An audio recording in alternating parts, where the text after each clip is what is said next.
जिन student को UP PCS का आने वाला प्रीलिम्स देना है वो ध्यान से सुने। सारे फ्री इनिशिएटिव के पापा वीडियो आपको लगातार इसी चैनल पे स्टडी फॉर सिविल सर्विस में हमने दे दिए हैं। पीवाईक्यू के सारे सब्जेक्ट वाइज पापा दे दिए हैं। करंट का पापा एग्जाम से करीबन 20-21 दिन पहले मिल जाएगा। इसके अलावा डिवाइस टारगेट आज से आपको मिलना चालू हो जाएंगे। लिस्टिंग के पापा सारे वीडियो जो हम दे रहे हैं लगातार। टेस्ट सीरीज के सारे वीडियो अपलोड कर दिए गए हैं, पेड क्विज के अपलोड कर दिए गए हैं, है ना।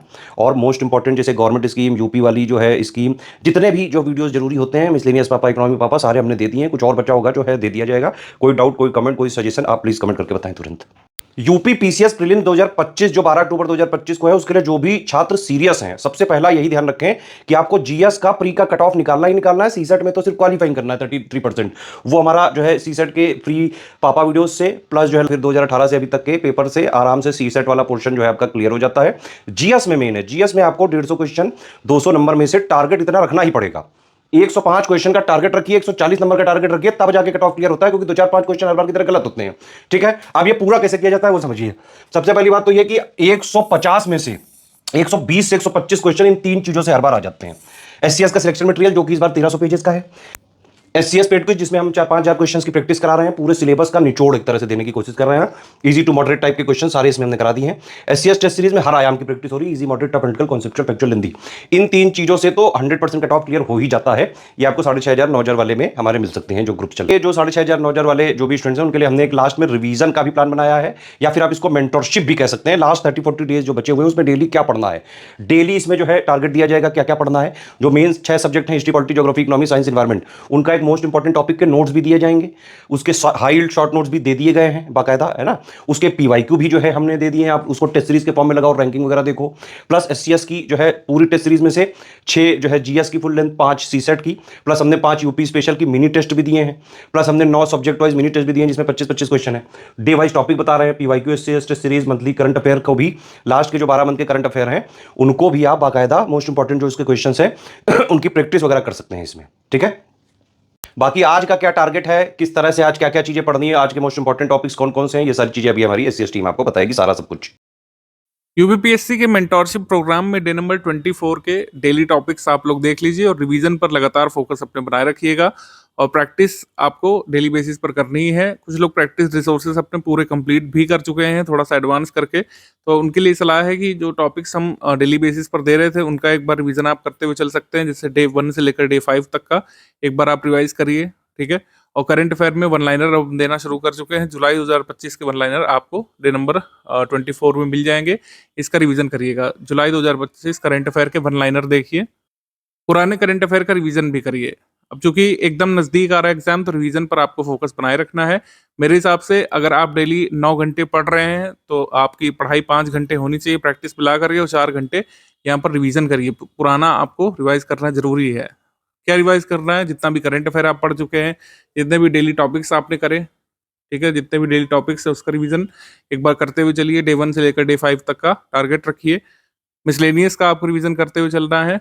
हाइल्ड नोट्स भी एक बार रिवाइज कर लीजिएगा। जितने लोगों के हाइल्ड नोट्स अभी भी कंप्लीट नहीं हुए हैं, मेरी रिक्वेस्ट है कि हाइल्ड नोट्स जो है रिकॉर्डेड क्लासेस के साथ एक बार कंप्लीट कर डालिए यहाँ पे। और जो लोग कर चुके हैं वो अपना रिवीजन करिए। मतलब रिवीजन पर अब फोकस बना करके चलना है। लास्ट के डेज में रिवीजन अगर आपने नहीं किया तो समझिए कि आपकी पुरानी पढ़ाई खराब हो सकती है। आज के डेली टॉपिक्स जो आपको कंप्लीट करने हैं उसको देख लेते हैं। मौर्य एम्पायर में चंद्रगुप्त, कौटिल्य, मौर्यन एडमिनिस्ट्रेशन, इकोनॉमी संबंधी फैक्ट्स देख लेते हैं हम लोग।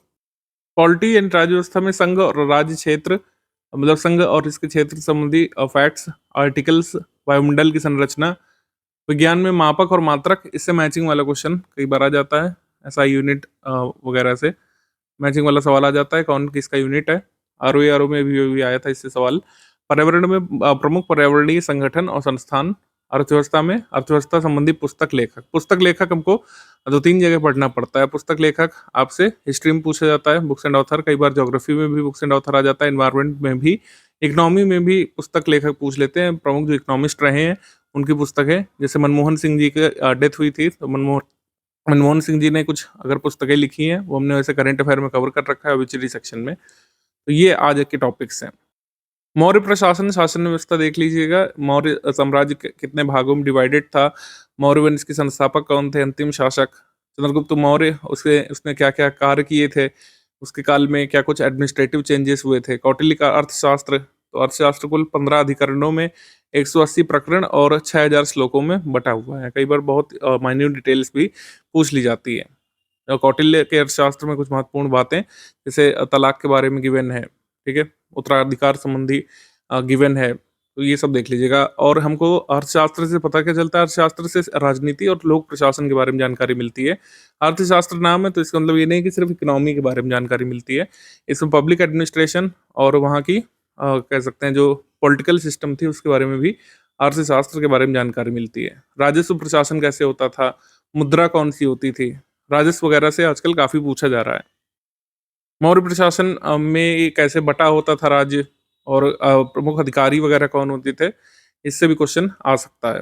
राज्य व्यवस्था और इसके क्षेत्र, तो कैसी प्रकृति है, और जो है अनुच्छेद 1 का महत्व क्या है, अनुच्छेद 1 के तहत क्या-क्या गिवन है, संविधान सभा के नाम को लेकर जो मतभेद रहा है, वो फाइनली जो है इंडिया दैट इज़ भारत अनुच्छेद 1 में गिवन है। और अनुच्छेद 1, 2, 3, 4 इसमें क्या-क्या गिवन है और इसकी में जो शक्तियाँ बताई गई हैं, पार्लियामेंट वगैरह की, प्रेसिडेंट वगैरह की, नए राज्य कैसे बनाए जाते हैं, कैसे सृजित किए जाते हैं, कैसे रिनेम किए जाते हैं, ये सब देख लीजिएगा।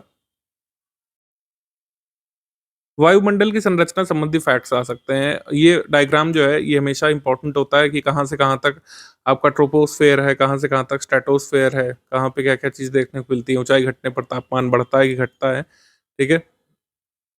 तो ये आपको अलग-अलग देख लेना है। अयनमंडल, बहिर्मंडल, मध्यमंडल, समताप मंडल, जैसे ओज़ोन लेयर कहाँ पे मौजूद होती है, किस मंडल में, ऐसे सवाल आ जाते हैं कई बार। वायुमंडल की संरचना से फिज़िकल क्वांटिटीज़ में अदिश राशि, सदिश राशि कौन-कौन सी होती है, और जो है मूल राशि यानी फंडामेंटल यूनिट्स हैं, उनके मात्रक कौन-कौन से हैं। इसमें मैचिंग वाला सवाल जनरली बनने की उम्मीद होती है, ठीक है?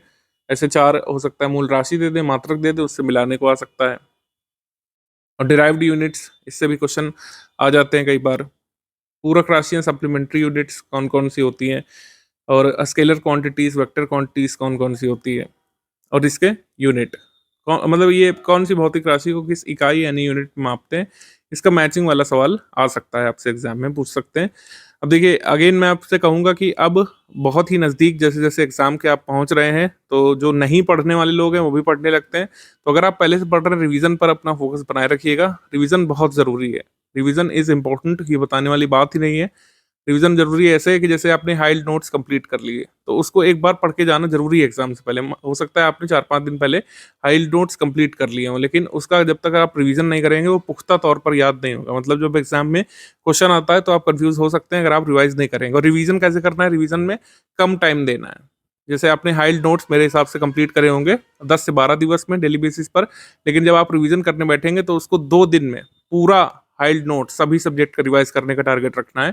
तो रिवीजन जो है ये जल्दी-जल्दी आपका होना चाहिए। क्विक रिवीजन पर फोकस करिए यहाँ पर। क्या करना है? क्विक रिवीजन करना है। जैसे मान लीजिए आप सेक्शनल करंट अफेयर कंप्लीट कर चुके हैं, तो आप कोशिश करिए कि एक दिन में कम से कम 4 सेक्शन लेकर के रिवीजन करिए।